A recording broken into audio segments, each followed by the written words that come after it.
Okay. This first one is from Fight Game Asia. You're about to make your debut in the largest martial arts organization in the world. What does that mean for your career? What are your plans for your time in one championship?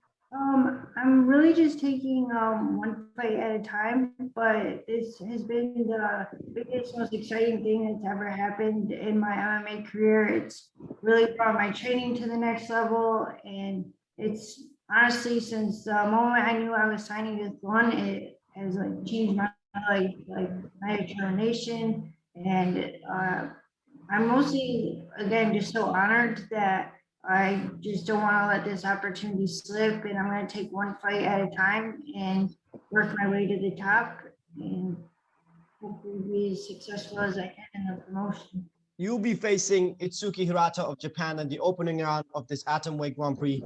Tell us what you know about Itsuki Hirata. I've watched quite a few of the fights. He's been pretty successful. He's got a good ground game. She's pretty strong.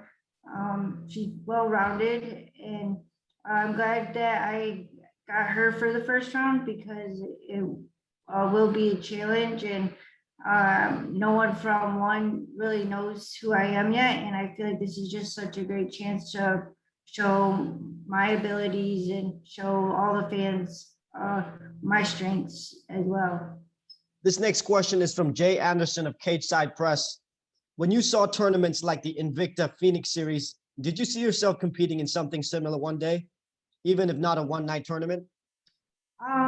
I never saw myself competing in a one-night tournament just because I didn't really like that setup. But when I heard that one was doing this and not fighting the same multiple times in one night, I was really excited about it just because I love the whole setup, and especially being able to fight for the title at the end. It's just such a great opportunity. Cage Side Press with this question. What was it about one championship that led you to signing with the promotion? I just love how respectable the promotion is. Every fighter and martial artist that is in the promotion is just I would honestly be honored to fight anyone that's in this tournament just because I respect them all so much. And I'm just like honored to be a part of one. It's something that I've looked forward to, and I get really excited when I think about my fight and think about what this is doing for my whole career. And I couldn't have asked for this to come at a better time in my career as well. So I'm just so honored to be a part of the promotion. This one is from Essentially Sports. You are joining the best atomweights in the world, bar none. Surveying the roster from the outside, what can you say about the level of talent in your division here in one championship? It's definitely going to be a step up in competition, but I'm always ready for the challenge. So I know they're going to be tough fights. I know all these girls are very well-rounded. They are the best atomweights in the world, which is why I'm excited to prove that I belong here and I belong in one with these girls too. We have some questions from the Japanese media. What do you want to showcase to the Japanese audiences on your one debut? Mostly I just want to show that I belong with these girls, and they don't, they might not know a lot about me, or I have never fought for the promotion. So I just want to prove that I belong in there at this level. And I also believe that I'm one of the best and I have the ability to win the Grand Prix and fight for the title just as much as any other girl in this tournament. This is a follow-up question from the Japanese media. What do you do outside of your training? What's your hobby? I have raced motocross since I was like 9, and it's going to be a little tough this summer with the tournament, taking a break from it just to avoid injuries. But I love racing motocross. It's such an adrenaline rush, just the same feeling as getting in the cage, but it's more just a hobby, not a career. This is mixed martial arts is my career, but yeah, I've raced motocross, dirt bikes since I was 9, and it's just something I've I've loved, and it's one of the things I look forward to after fight camp, to get back into. So that'll be fun to get back to after this. One more question from the Japanese media. Do you have any comments to Itsuki Hirata? Not specifically to her, but I just know that she's a very respectable opponent, and I have a lot of respect for her. And I'm excited to share the circle with her on May 28th. Leon Jennings at Asian Persuasion MMA with this question. What are your thoughts on the champion, Angela Lee? I've watched her since I first got into MMA, really, and she is definitely, there's a reason why she's the champion. I respect her a lot as well.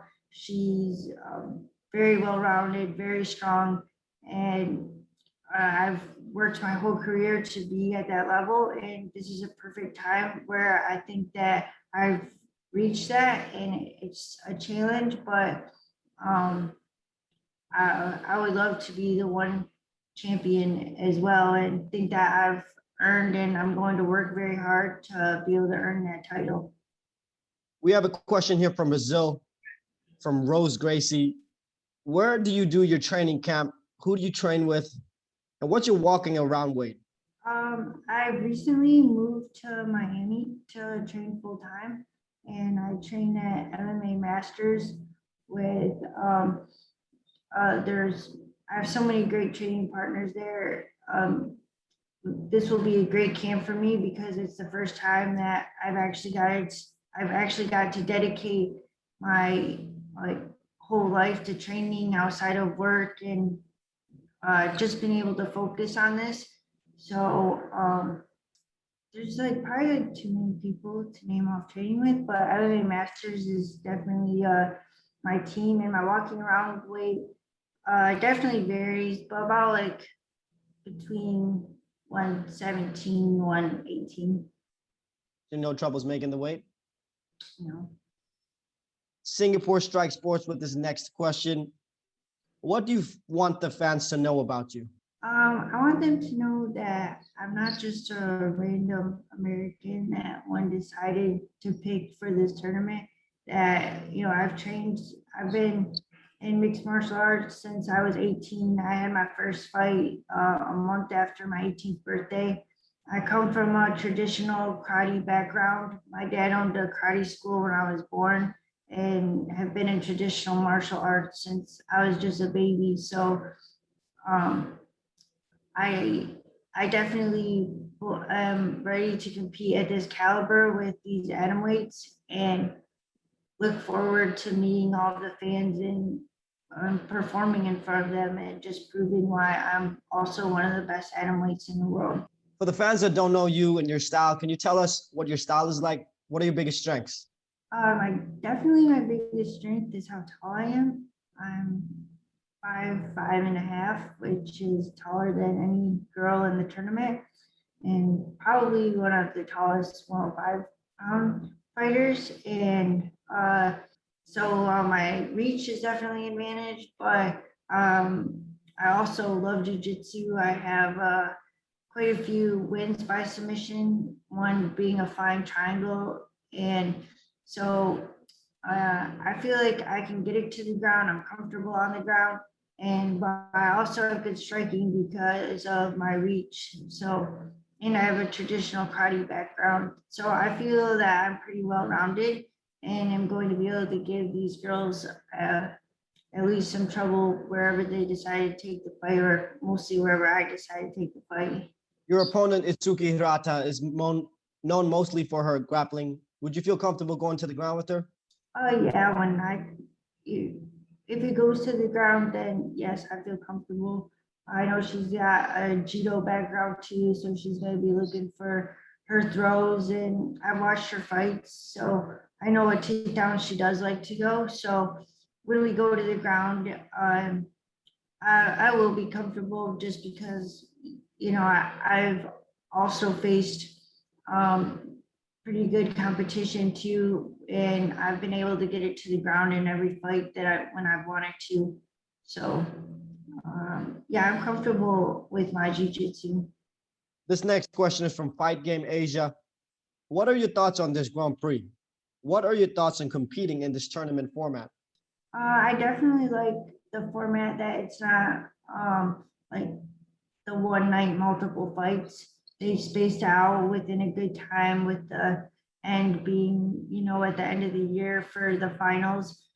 And I'm mostly, again, I'm just like super honored to be in the tournament and a part of this and this historic event that one is put on, and to be able to represent my country and be in there with these top girls is uh, something I waited my whole career to be able to train full time like this and just put everything I have into this tournament.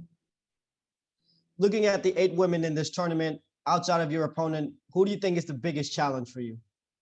I wouldn't say anyone in particular is the biggest challenge because, again, I feel like everyone that's in the tournament has earned their right to be there. And there's definitely, fighters like Stamp that have are very, very good at their expertise. So like her stand up and my opponent's judo.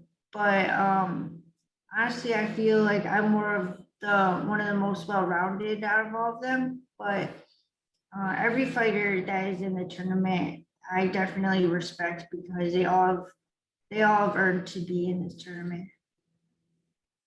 Now, a couple other Americans will be fighting on the One on TNT One shows. Most notably, Demetrius Mighty Mouse Johnson. He will be taking on the current reigning one flyweight world champion, Adriano Moraes. What do you think about that matchup? Well, I always love watching Demetrius Johnson, and of course, I'm always gonna root for the Americans. So, it's been awesome watching him. Also, like Sage Northcutt, and his sister as well. I love watching them fight, especially because they came from like the same karate background as I have. So, um, I'm excited to see them compete, and it's always good seeing other Americans in one. And I always support them. Can you give us a predictions for this matchup, Demetrius Johnson versus Adriano? Yeah, I honestly see Demetrius winning. I would like to see a finish, but I could see it going to decision. Another matchup that you just mentioned, Sage Northcutt will be taking on Shinya Yoki. Give us your predictions for that one. It's definitely gonna be a tough fight for Sage, but I really want to see him just come back strong after his last fight. And I know he's been putting in the work, and um, I think that if he just sticks to his strengths and his game plan, then he'll come out on top. One more American on the card, big name. The underground king, Eddie Alvarez, takes on the number 2 ranked lightweight contender, Yuri Lapikis. No, you're going to root for your American, but give us another prediction for that one. I'm gonna say him by Eddie by finish. I think he'll finish maybe in a later round. That's my prediction. Gong Magazine. What are your impressions of Hirata's throws, especially in the judo throws and the neck throws? Can you go around the back? Like I definitely have the abilities to go around the back because I also think with how tall I am, like she might think that she'll be able to throw me. But one of my coaches at MMA Masters, Daniel Verde, is like a judo master. So we're obviously, training for that and working different variations that we feel will be beneficial for this fight. And, obviously stopping that, countering that. So, the fight is still about 8 weeks out. So there's plenty of time to prepare. And I like having a long camp because I like being able to be prepared. So there's no doubt that on May 28th, I'll be more than ready for whatever game plan she has. Next question from Rose Gracie. Who is your favorite female fighter and what belt are you in jiu-jitsu? Well, my favorite female fighter is Ronda Rousey. I know she's not like one, but she's just such an inspiration on like in America because she's like someone that I've always just looked up to as being like strong, successful woman because in a male dominant sport. And I'm a 4 stripe blue belt in jiu-jitsu. Follow-up question from Rose Gracie. Who inspires you in this fight game? Honestly, like my family back home, I recently lost both my grandparents within like the last 6 months. So I just moved away from them about 3 weeks ago. I'm from Michigan, which people that don't know, it's like across the country in Florida.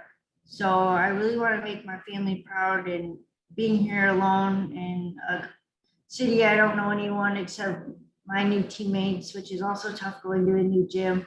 I just want to make them proud, and you know, keep following my dreams. So whenever I start to get down in camp and think about being lonely, I just think back home, and I just they really kept me going. Fight Game Asia with this next question. What do you think your biggest strengths and weaknesses are that you have to work on? My biggest weaknesses, I think, is because this is so much change for me going into one, and fighting this higher caliber of fighters is just not keeping my mindset right, and just reassuring myself that again that I've earned this too. I belong with these girls in here, and my strengths. I think that I fought well-rounded fighters. I think that I have. I know I have a good reach, and just utilizing that reach during these fights, especially with someone that's going to try to judo toss me, is going to be important. Going to this next question from Dylan Bowker of My MMA News. What is your excitement level getting into compete under the one rule set, which allows for certain grounded strikes? It's definitely been like a little adjustment with training, because you have to, like, every time you get taken down, you have to remember that they can knee on the ground, and with before, I've never had to worry about that. So just getting used to in my head, knowing that if I get in this position in a fight, like this is what could happen. And also vice versa, knowing that if I get someone there, that I can legally do those things, which are different. So and also not like needing my training partners on the ground, because I'm the only one fighter in the gym, so that wouldn't be cool. But yeah, just adjusting a little bit to the new rules. Logan from Roots of Combat with this question. What new opportunities or advantages will be present in Florida with your new team that you didn't have in Michigan? Just the consistency of training. My team has honestly, even though I've only been here 3 weeks, they've already made me feel like family with their support. And I mean, I have people texting me daily that hey, I've watched your opponent. Can you come in 30 minutes before this class and let's work this?